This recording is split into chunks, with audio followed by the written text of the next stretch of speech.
Hi friends, welcome to Sravanthi ERABOINA'S kitchen. నేను శ్రవంతి.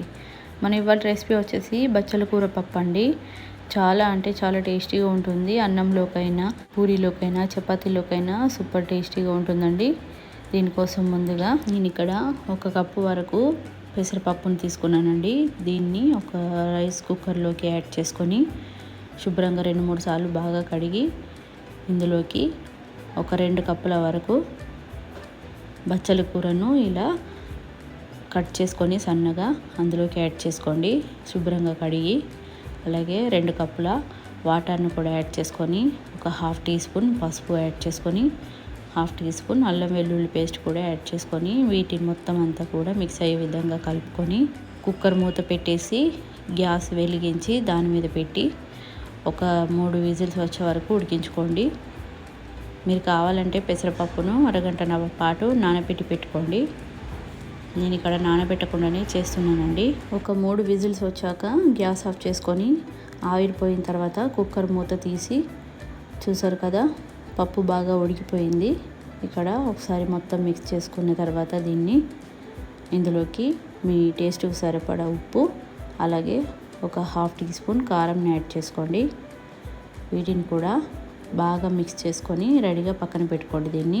దీన్ని ఇప్పుడు పోపు పెట్టుకుందాం. తర్వాత పొయ్యి వెలిగించి ఒక కడాయి పెట్టుకొని ఒక 1.5 టేబుల్ స్పూన్ ఆయిల్ యాడ్ చేసుకొని అది కొద్దిగా వేడైన తర్వాత ఒక 1 టీ స్పూన్ చొప్పున ఆవాలు, జీలకర్ర, శనగపప్పు, మినపప్పు యాడ్ చేసుకొని వేగనివ్వండి. తర్వాత ఒక 2 ఎండుమిర్చిని కూడా ఇలా మధ్యలోకి తుంచి యాడ్ చేసుకొని ఆయిల్లో బాగా ఫ్రై చేసుకోండి వీటిని. అలాగే ఒక 3-4 పచ్చిమిర్చిని ఇలా సన్న ముక్కలుగా కట్ చేసుకొని ఫ్రై చేసుకోండి. చిన్న సైజు ఆనియన్ను ఇలా పొడవుగా కట్ చేసుకొని వేసుకొని ఫ్రై చేసుకోండి బాగా వీటిని. ఆనియన్స్ ఇలా ఫ్రై అయిన తర్వాత ఇందులోకి ఒక 7-8 వెల్లుల్లి రెబ్బలను పొట్టి తీసి ఇలా కొద్దిగా కచ్చపచ్చగా దంచుకొని ఆయిల్లో వేసుకొని ఫ్రై చేసుకోండి. అలాగే కొద్దిగా కరివేపాకు కూడా యాడ్ చేసుకొని ఫ్రై చేసుకోండి వీటన్నిటిని. ఇవన్నీ ఫ్రై అయిన తర్వాత ఒక 1/2 టీ స్పూన్ పసుపును యాడ్ చేసుకొని ఒకసారి మొత్తం అంతా కూడా కలిపేసుకొని మనం ముందుగా ఉడికించి పెట్టుకున్న పెసరపప్పు బచ్చల కూరను ఇందులోకి యాడ్ చేసుకోండి. అలాగే ఇక్కడ పప్పు బాగా చిక్కగా ఉంది కదా, కాబట్టి కొద్దిగా వాటర్ని యాడ్ చేసుకొని మొత్తం మిక్స్ చేసుకున్న తర్వాత మూత పెట్టి మంట లో టు మీడియం ఫ్లేమ్లో పెట్టుకొని 1 నిమిషం పాటు ఉడికించుకోండి. ఇది ఎక్కువ ఉడకాల్సిన అవసరం లేదండి. జస్ట్ 1 నిమిషం పాటు ఉంచుకుంటే సరిపోతుంది.